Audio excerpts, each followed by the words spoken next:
Welcome to नाने classes. दोस्तों, नाने क्लासेस के यूट्यूब चैनल पे आपका स्वागत है। आज हमारा स्पेशल टॉपिक है राष्ट्रपति।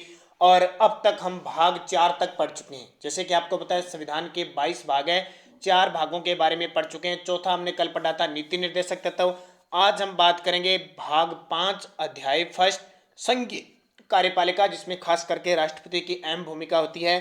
भारतीय राज्य व्यवस्था का 10 नंबर टॉपिक आज आपके सामने लेके आए हैं। तो वीडियो को लाइक करना, शेयर करना, अगर आप चैनल पे नए हैं तो इसको सब्सक्राइब कर लेना और बेल आइकन के घंटे को दबा लेना, ताकि जो भी वीडियो अपलोड हो आप तक उसका नोटिफिकेशन पहुंच सके।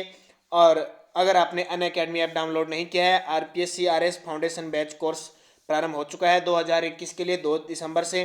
तो अनअकैडमी ऐप डाउनलोड कीजिए, वीडियो की डिस्क्रिप्शन में लिंक मिलेगा, वहां से या प्ले स्टोर से कर सकते हो। और उसके अलावा भी मैंने आपको बताया था कि फ्री लाइव क्लासेज लेने के लिए आप इस अनअकैडमी में लर्निंग ऐप में फ्री लाइव क्लासेज लेने के लिए आपको Nanak classes promo code use करना है, और फ्री लाइव क्लासेज हैं, आपको मॉक टेस्ट वगैरह सब प्राप्त हो जाएंगे। तो स्टार्ट करते हैं आज के इंपॉर्टेंट क्वेश्चन। अब पहले थोड़ी सी मैं बात बताता हूँ।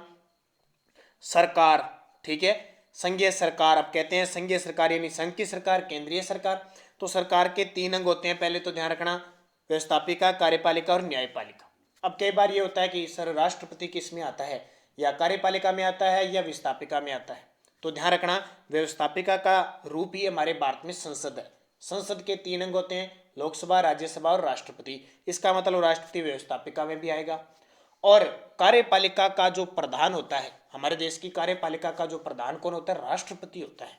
लेकिन व्यवहारिक रूप से उसके जो सारे काम करते हैं वो कौन करता है, प्रधानमंत्री व उसकी मंत्रिपरिषद। तो आपसे पूछे, राष्ट्रपति कार्यपालिका में भी आता है और व्यवस्थापिका में भी आता है। और न्यायपालिका में भी जब क्षमा करने का अधिकार अनुच्छेद 72 आता है तो भी वहां की भूमिका हो जाती है। एक तो आपको ये याद रखना है। अब मैं आपको बता देता हूं, भाग 5 हम बात कर रहे हैं, और भाग 5 में संघीय कार्यपालिका की गणना होगी। संघीय कार्यपालिका अनुच्छेद 52 से 78 तक है। कई बार सीधा ही क्वेश्चन पूछ लिया जाता है। राजस्थान पुलिस में क्वेश्चन पूछा, राष्ट्रपति व उपराष्ट्रपति का वर्णन किन अनुच्छेदों में है, तो सीधा सा आ गया 52 से 78। तो ये तो क्लियर है, आसान सा क्वेश्चन आ गया। लेकिन बहुत सारे विद्यार्थियों ने इस क्वेश्चन को भी गलत कर दिया। तो आज हम विस्तृत चर्चा करेंगे राष्ट्रपति पर। तो तैयार हो तो एक बार थंबनेल कर दो, मुझे लाइक कर दो, शेयर कर दो। हर रोज शाम 8 बजे ये क्लास आपको पॉलिटिकल की, चाहे रीट है पटवार, दोनों के लिए काम आती है। भारत के राष्ट्रपति की तुलना निम्न में से किससे करना सर्वाधिक उचित है। भारत के राष्ट्रपति की तुलना किससे की जाती है, तो ये ब्रिटेन के सम्राट से की जाती है। जैसे ब्रिटेन में नाम मात्र का सम्राट होता है ना, उसी प्रकार भारत में नाम मात्र का राष्ट्रपति होता है। लेकिन अंतर इतना है कि ब्रिटेन के अंतर वंशानुगत होते हैं उत्तराधिकारी, हमारे भारत में जनता द्वारा अप्रत्यक्ष रूप से चुना जाते हैं, इसलिए भारत गणतंत्र है। ठीक है, अमेरिका का राष्ट्रपति अध्यक्षतात्मक शासन व्यवस्था से चुने जाते हैं, वो अलग प्रक्रिया है। तो हम किससे तुलना करते हैं, ब्रिटेन से। ठीक है, ये बात समझ में आ गई। वर्तमान हमारे देश के जो राष्ट्रपति हैं वो रामनाथ जी कोविंद है, और डॉक्टर राजेंद्र प्रसाद हमारे देश के प्रथम राष्ट्रपति थे, जिनका आज जन्म दिवस है। बहुत बड़ी बात, 3 दिसंबर को डॉक्टर राजेंद्र प्रसाद का जन्म हुआ था। भारत का राष्ट्रपति है क्या राज्य का प्रधान है, राज्य का प्रधान नहीं है, केवल सरकार का प्रधान है, या राज्य व सरकार दोनों का प्रधान है। ये अभी यूपीएससी 2015 में क्वेश्चन आ चुका है, भी ध्यान रखना, यूपीएससी 2015 में क्वेश्चन आ चुका है। तो इसका सही जवाब राज्य का प्रधान होता है। हम कहते हैं ना, हमारे देश का प्रथम नागरिक राष्ट्रपति, हमारे देश की प्रथम महिला नागरिक तो राष्ट्रपति की पत्नी होती है। इसलिए राज्य का प्रधान कौन होता है, राष्ट्रपति होता है। ध्यान रखना, इंपॉर्टेंट है, संवैधानिक। तीसरा, भारत के राष्ट्रपति निर्वाचित होने के पात्र बनने के लिए किसी व्यक्ति की आयु पूर्ण होनी चाहिए। यानी भारत का राष्ट्रपति बनाने के लिए बनेगा तो उसकी आयु कितनी होनी चाहिए। जाहिर सी बात है, ये क्वेश्चन एग्जाम में पूछा जाता है, 35 वर्ष। 35 वर्ष न्यूनतम आयु होनी चाहिए। अब ध्यान रखना एक बात को, भारत में 3 व्यक्ति, एक पद राष्ट्रपति का, एक उपराष्ट्रपति का और एक राज्यपाल का, 3 ऐसे पद है जिनकी योग्यता 35 वर्ष होती है। 30 वर्ष पूछे तो आप क्या बताओगे, एक तो राज्यसभा और एक राज्यों की विधान परिषद। 25 वर्ष किसकी होती है, लोकसभा और राज्यों के अंदर जो विधान सभा होती है उनकी 25 वर्ष आयु होती है। और 21 वर्ष सरपंच, जो ग्राम क्षेत्र के नगरीय स्वशासन के इनके चुनाव होते हैं, इसमें 21 साल चाहिए। तो ये सारे इंपॉर्टेंट है आपके लिए। फिर देखिए, राष्ट्रपति पद के उम्मीदवार के लिए अधिकतम आयु कितनी होनी चाहिए। अधिकतम आयु पूछ रहे हैं, 65 वर्ष, 70 वर्ष, 76 वर्ष, कोई आयु सीमा नहीं थी। जल्दी से कमेंट करके मुझे जवाब दे दो। ध्यान रखना, अधिकतम कभी नहीं होती है, न्यूनतम 35 होती है। कब तक रह सकता है? चाहे वो 99 साल का है ना तो भी राष्ट्रपति बन सकता है। ठीक है, तो कोई आयु सीमा नहीं होती है। राष्ट्रपति महाभियोग के द्वारा हटाया जाता है या उसकी मृत्यु हो जाती है, इच्छा से वो त्याग पत्र देता है, इस हिसाब से ये हटता है। ध्यान रखना। तो राष्ट्रपति हमारे देश में कितनी बार भी एक व्यक्ति राष्ट्रपति बन सकता है। जैसे अमेरिका में तो खास है 2 ही बार रह सकता है, तीसरी बार नहीं चुनाव लड़ता। हमारे भारत में कितनी बार हो, लेकिन परंपरा से आज तक 2 ही बार हुआ है। कोई पढ़ा लिखा कितना भी कोई जरूरी नहीं है, चाहे वो अनपढ़ हो तो भी वो प्रधानमंत्री राष्ट्रपति बन सकता है। तो ये कोई ऊपर वाली कोई योग्यता नहीं होती, कभी भी 90 साल का, 80 साल का, हाँ 35 वर्ष से ऊपर हो तो वो राष्ट्रपति का चुनाव लड़ सकता है। भारत में राष्ट्रपति का चुनाव किया जाता है प्रत्यक्ष निर्वाचन द्वारा, एक हस्तांतरित मध्य पद्धति द्वारा, अनुपातिक मत प्रणाली द्वारा, खुला बैलेट प्रणाली द्वारा। ध्यान रखना, ये क्वेश्चन आपके लिए इंपॉर्टेंट है, बार बार इन्हें पढ़ते हो फिर भी कंफ्यूजिंग हो जाती है, इसलिए मैं स्पेशली क्वेश्चन देता हूँ। तो सही जवाब इसका क्या हो जाएगा? अनुपातिक मत प्रणाली द्वारा, एकल संक्रमणीय मत प्रणाली के द्वारा, अप्रत्यक्ष रूप से जनता के द्वारा किया जाता है। अब कई विद्यार्थियों की समस्या, अप्रत्यक्ष रूप से जनता का मतलब क्या हुआ? अप्रत्यक्ष जनता का रूप से यह हुआ कि जनता ने प्रतिनिधि चुन ली, जैसे विधानसभा के सदस्य, लोकसभा के सदस्य, वो सदस्य क्या करेंगे? जनता की तरफ से राष्ट्रपति को वोट डालेंगे। तो हमने वोट नहीं दिया, हम जनता के रूप में हैं तो हमने वोट नहीं दिया, इसका मतलब हमारे लिए तो वो क्या हो गया? अप्रत्यक्ष हो गया। ये ध्यान रखना। फिर देखिए, राष्ट्रपति पद के उम्मीदवारों को चुनाव प्रचार हेतु कितने समय मिलता है? राष्ट्रपति का चुनाव होता है, एक ध्यान रखना, जब राष्ट्रपति पर्चा भरता है ना तो उससे पहले 50 तो प्रस्तावक होते हैं और 50 अनुमोदक होते हैं, ये आपको पता होगा। 50 प्रस्तावक और 50 अनुमोदक होते हैं, इनको भी ध्यान रखना। तो चुनाव प्रसार के लिए 2 सप्ताह का समय लगता है। 2 सप्ताह का मतलब क्या हो गया? 14 दिन पहले प्रचार प्रसार शुरू हो जाता है। नेक्स्ट है, भारत के राष्ट्रपति को उसके पद से हटाया जा सकता है। क्या प्रधानमंत्री हटाता है? क्या लोकसभा के सदस्यों द्वारा हटाया जाता है, या मुख्य न्यायाधीश द्वारा, या संसद द्वारा? बहुत इंपॉर्टेंट क्वेश्चन और सबसे ज्यादा चर्चित और सबसे ज्यादा आने वाला क्वेश्चन है। तो इसका जवाब मैं आपको बता देता हूँ, संसद द्वारा। संविधान के अनुच्छेद 61 के तहत महाभियोग लगता है।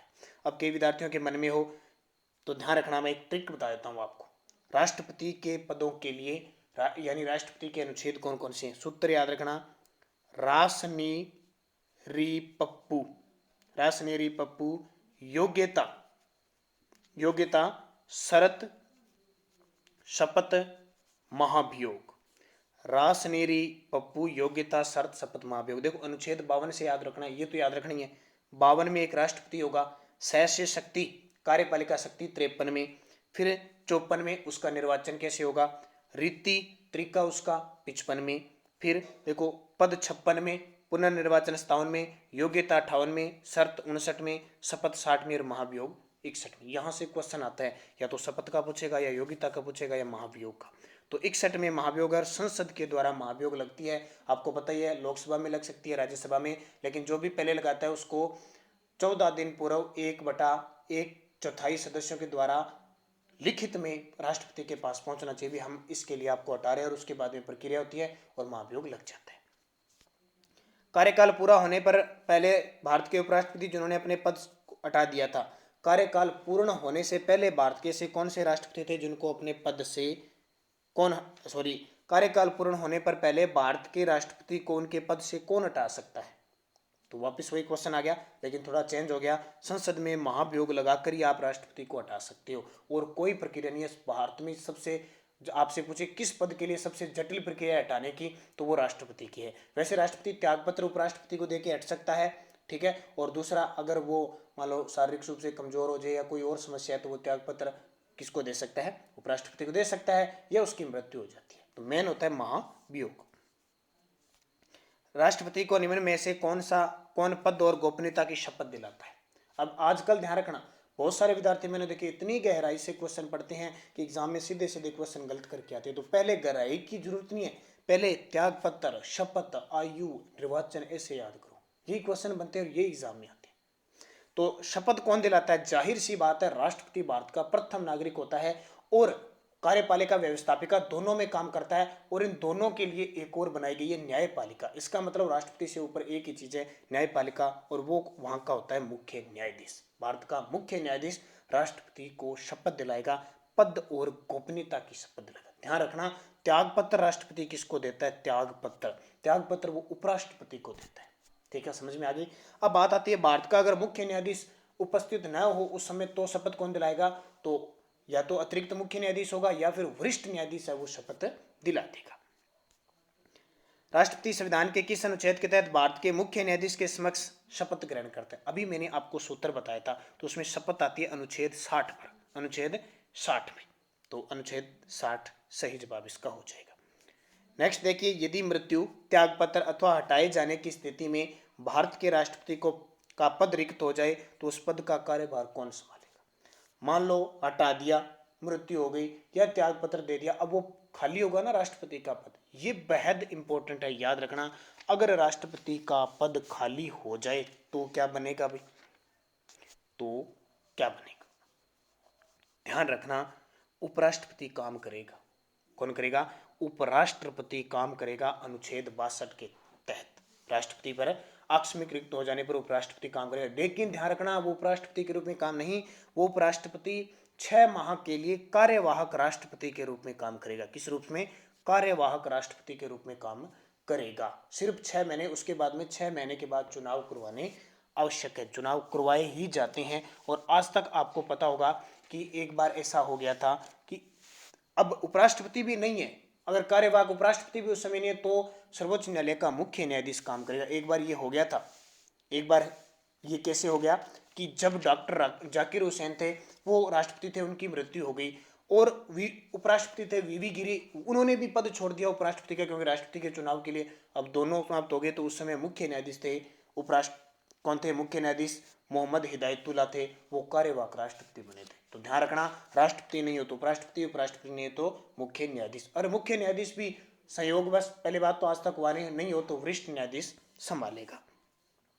नेक्स्ट क्वेश्चन देखिए, भारत के राष्ट्रपति निर्वाचन होने से पूर्व इनमें से कौन उपराष्ट्रपति नहीं थे? इनमें से ऐसे राष्ट्रपति जो राष्ट्रपति बने लेकिन उससे पहले उपराष्ट्रपति नहीं थे। आपको पता है बहुत सारे उपराष्ट्रपति ऐसे थे, पहले उपराष्ट्रपति रहने के बाद हमारे राष्ट्रपति बने थे। तो ऐसे कौन से थे? तो ज्ञानी जैल सिंह जी, पता ही है आपको, ज्ञानी जैल सिंह जी सबसे कम पढ़े लिखे पहले सिख राष्ट्रपति, और इन्होंने 1983 में विटो पावर का 1986 में विटो पावर का प्रयोग किया था और वो डाक विधेयक वाला मामला था। तो ज्ञानी जैल सिंह जी ऐसे थे जो उपराष्ट्रपति नहीं थे। डॉक्टर राधाकृष्णन हमारे देश के प्रथम उपराष्ट्रपति थे, जाकिर हुसैन भी रह गए थे और वीवी गिरी भी रहे थे। भारतीय राष्ट्रपति के सर्वसम्मति से चुने जाने का अभी तक एकमात्र उदाहरण है। ठीक है, सर्वसम्मति से यानी निर्विरोध चुने गए थे, एकमात्र उदाहरण किसका है? भारतीय एकमात्र ऐसे राष्ट्रपति हुए थे जो निर्विरोध चुने गए थे। देखो कितनी बड़ी बात है, आजकल तो 2 खड़े होते हैं, 3 खड़े होते हैं ना, एक वोटिंग से जीता है। ये ऐसे थे, कौन?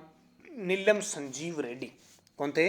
नीलम संजीव रेड्डी ऐसे राष्ट्रपति आए जो निर्विरोध चुने गए थे। ध्यान रखा है, इससे पहले वो हार भी गए थे, वीवी गिरी के सामने इन्होंने चुनाव लड़ा था, हार गए थे, लेकिन दोबारा निर्विरोध चुने गए नीलम संजीव रेड्डी। और इनकी खासियत, ये विधानसभा अध्यक्ष रह चुके हैं, विधानसभा अध्यक्ष रह चुके थे और ये चुने गए थे। तो ये इंपॉर्टेंट है, नीलम संजीव रेड्डी 1977 से 1982 तक निर्विरोध राष्ट्रपति चुने गए थे। नेक्स्ट क्वेश्चन देखिए, भारतीय संघ के प्रतिरक्षा बलों का सर्वोच्च समावेश निम्न में से किस में निहित होता है? तो तीनों सेनाएं होती है, यानी भारत का सर्वोच्च सेनापति किसको माना जाता है? तो राष्ट्रपति को माना जाता है। बताइए आपको, राष्ट्रपति तीनों सेना, थल सेना, वायु सेना और जल सेना, तीनों का प्रधान होता है।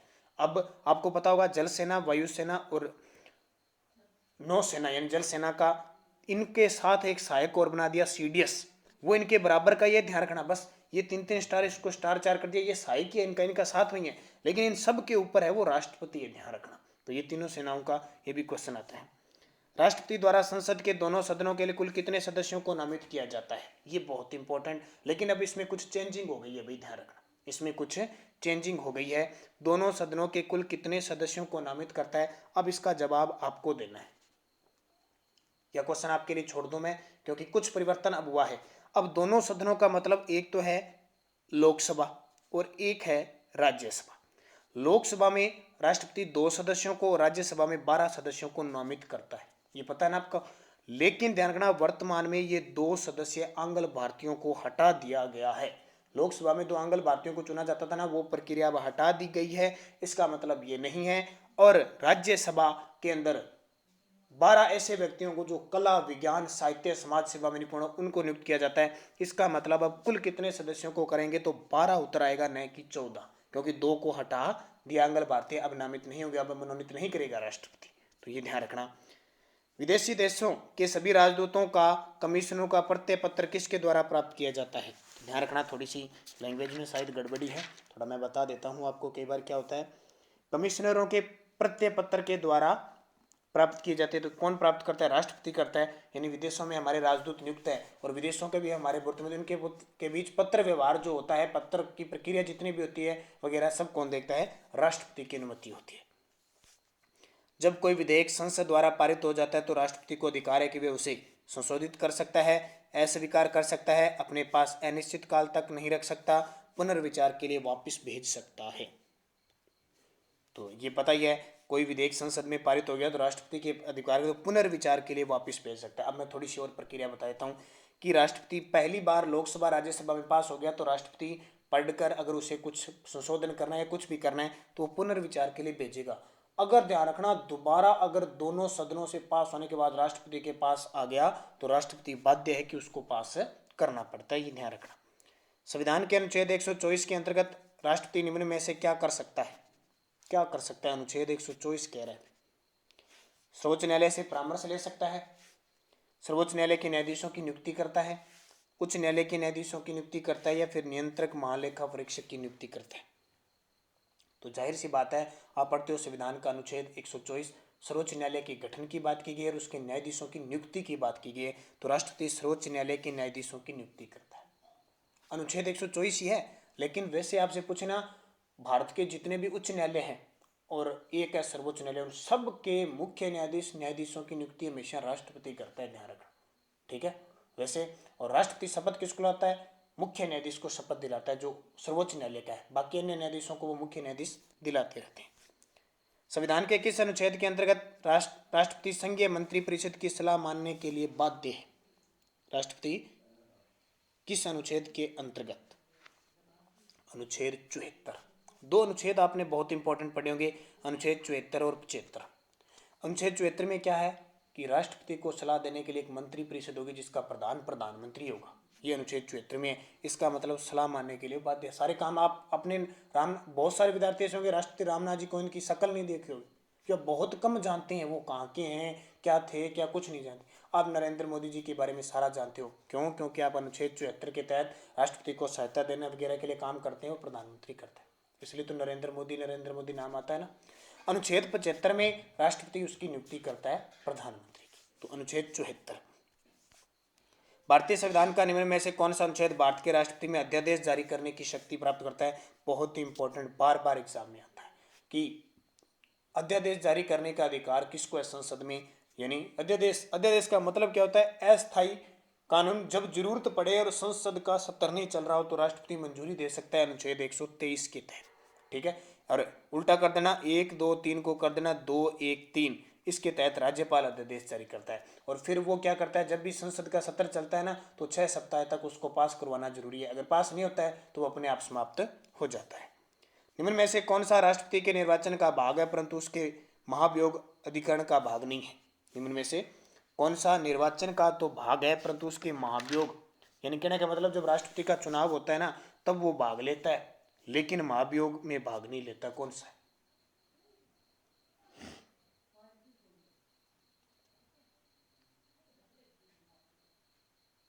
तो इसका सही जवाब है राज्यों की विधानसभा और राज्य की विधान परिषद, दोनों ही इसका उत्तर हो जाएगा, ठीक है। हालांकि इसको थोड़ा उल्टा डबल दे दिए मैंने ऑप्शन, ध्यान रखना, ई और ऑप्शन मान लो ये दोनों, ठीक है।